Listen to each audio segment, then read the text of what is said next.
Taib syabab, ahlan wa sahlan wa marhaban. Jumpa kembali di Dars Arabi, belajar bahasa Arab sambil santai. Taib syabab, kita lanjutkan pembahasan soal-soal bahasa Arab tingkat MTS kelas 1 atau kelas 7 ya. Kita lanjutkan. Sekarang sampai pada nomor 6 ya, nomor 6. Oke, nomor 6 itu ada warna merah putih ya, kayaknya warna bendera. Undur, perintahnya, ila hadhis surah. Undur, lihatlah gambar ini. Ma launuha, apa warnanya? Nah, yang kalian lihat warnanya apa itu? Merah saja atau merah putih? Merah putih ya. Oke. Kita cari merah dan putih itu bahasa Arabnya apa? A, aswad wa abiyad. Aswad itu tahu ya, hajar aswad warnanya apa? Dia hitam. Hitam wa abiyad putih. Oke. Bukan ya. Ba, abiyad wa ahmar. Putih dan merah. Ya, ada putih dan ada merah sih, memang benar ya. Kita lihat jawaban yang lain. Ahmar wa azraq. C. Ahmar merah, azraq biru. Enggak ya. D. Ahmar wa abiyad, merah dan putih. Nah, antara B dan D ya. Kalau B itu putih dan merah. Kalau yang D, merah dan putih. Bendera Indonesia ini apa? Merah putih. Berarti ahmar dulu dan abiyad. Jawaban yang paling cocok, yang paling tepat adalah jawaban D ya. Ahmar wa abiyad. Lanjut. Nomor 7. Nah, ada percakapan ini. Disuruh melengkapi percakapan ya. Umar, dia ngomong apa nanti ya. Responnya Aziz, unwani fi syari' Muhammad Toha rakam 1. Alamatku di Jalan Muhammad Toha nomor 1. Berarti Umar ini harusnya bertanya apa ini?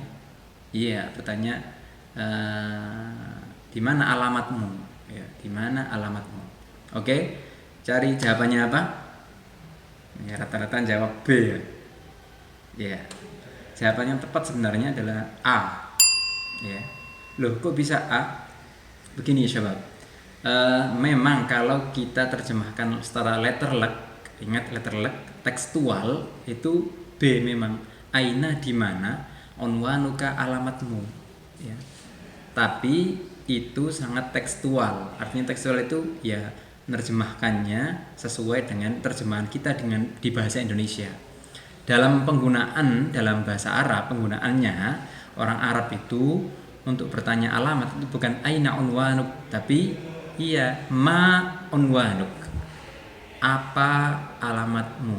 Nah, ya. Jadi seolah-olah begitu terjemahannya, tapi ya tidak boleh diterjemahkan apa alamatmu, tapi tetap kita menerjemahkan dalam bahasa Indonesianya di mana alamatmu, tapi bahasa Arabnya itu ma unwanuk ya. Sama seperti yang di video sebelumnya ya. Bertanya siapa namamu itu bukan man ismuk, tapi masmuk, ma ismuk gitu ya. Nah, itu terkait dengan bagaimana bahasa Arab itu digunakan oleh penutur aslinya, bukan kita menyusun bahasa Arab sesuai dengan rasa bahasa kita, bahasa Indonesia, bukan. Jadi itu ya, jawabannya adalah A ya, ma unwanuk. Ingat. Kalau yang Jim, aina baituk, nah, di mana rumahmu? Itu pertanyaan itu benar, tapi jawabannya kan tanya alamat, bukan tanya rumah ya.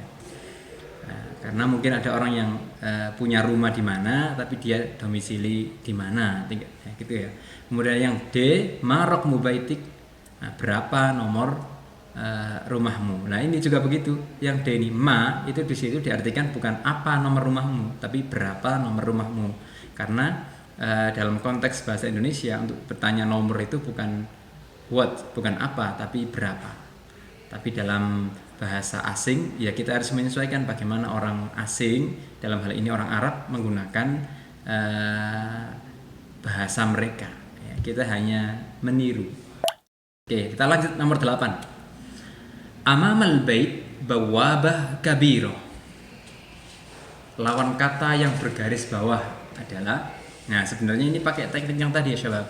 Jadi kita tidak langsung pusing dengan apa ya ama al-bait, bawaba itu artinya apa ya. Tidak perlu dimaknai atau diterjemahkan kata per kata. Kita langsung fokus ke apa sih yang diminta. Yang diminta kan kita fokus pada kata yang bergaris bawah ya. Langsung saja fokuskan mata kita ke kata yang bergaris bawah. Oh, kabiro, disuruh nyari lawan katanya. Lawan kata kabiro itu artinya besar.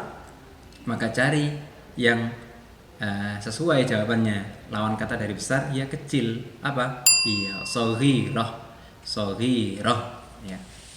Jawabannya A, jelas. Kalau yang ba itu tawilah, panjang.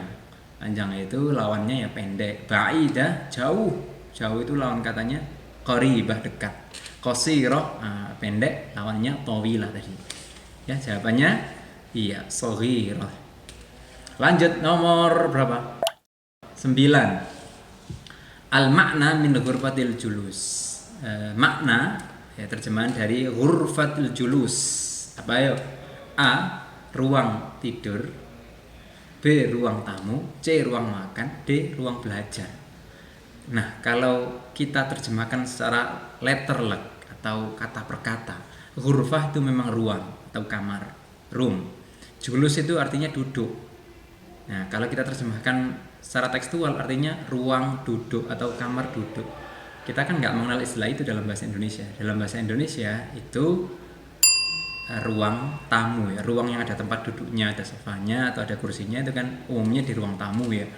Meskipun ya kadang-kadang di ruang tamu tidak pakai kursi, tapi tetap di situ kan tempatnya kita duduk, tempat tamu untuk duduk. Nah, jadi ghurfatul julus itu ya ruang tamu ya. Jadi kita juga tidak bisa mungkin terjemahkan secara terlek ruang tamu. Ruang itu ghurfah, tamu itu doif atau duyuf. Kita terjemahkan ghurfatul duyuf. Nanti bisa artinya bisa lain, bukan ruang tamu lagi, tapi mungkin kamar tamu. Nah, kan lain lagi kan? Ada ruang tamu untuk menyambut tamu, kamar tamu itu kamar untuk istirahatnya para tamu. Ya lain lagi konteksnya. Jadi memang begitu ya. Kita tidak bisa menerjemahkan atau mengambil sebuah bahasa itu secara kata per kata, tapi bagaimana di sana atau penutur aslinya orang Arab itu menggunakan istilah ini bagaimana. Ghurfatul julus itu dipakai untuk ruang tamu ya. Ruang tidur ghurfatun naum, tetap sama ya. Oke, kita lanjut nomor 10. Semoga bisa dipaham ya. Kita lanjut nomor 10.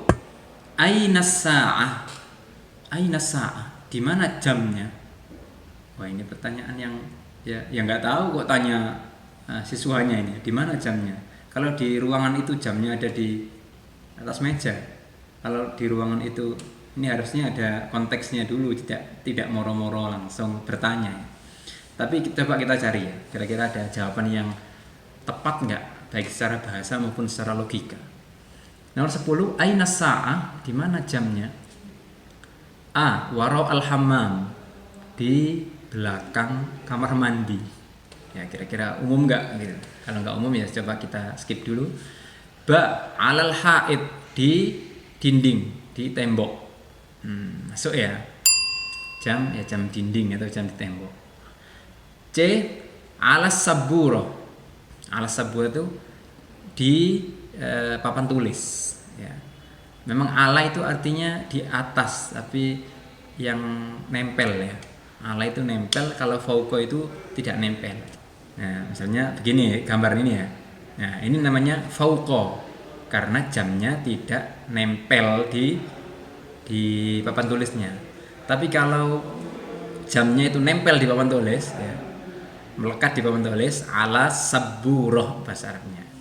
Ya, jadi kalau jam kalau nempel di tembok, nah ya namanya alal haid atau alal jidar, ala. Ya. Tapi kalau fauqa di atasnya, gitu ya. Kemudian yang dal fil haqibah, di dalam tas. Nah ini kan bisa saja sebenarnya ya. Jam ada di dalam tas, ya. Entah itu jam tangan atau mungkin jam dinding, tak taruh di dalam tas, kan bisa saja ini jawabannya. Makanya ini konteksnya belum jelas sebenarnya. Tapi kita mungkin si pembuat soal ini menganggap umumnya jam itu di mana. Ya kalau bicara begitu ya jawabannya ya B, alal haid, di di tembok atau di dinding, jam dinding. Gitu ya. Baik, ala kulli hal semoga 5 soal ini bisa difahami, kemudian bisa dijadikan belajar dan bisa meningkatkan pemahaman teman-teman semuanya soal bahasa Arab dan kaidahnya. Ya, kita lanjutkan di video-video berikutnya dan jangan lupa nonton video pembelajaran bahasa Arab lainnya di Dars Arabi, belajar bahasa Arab sambil santai. Barakallahu fikum wa ilal liqa. السلام للجميع والجميع للسلام. السلام عليكم وعليكم السلام.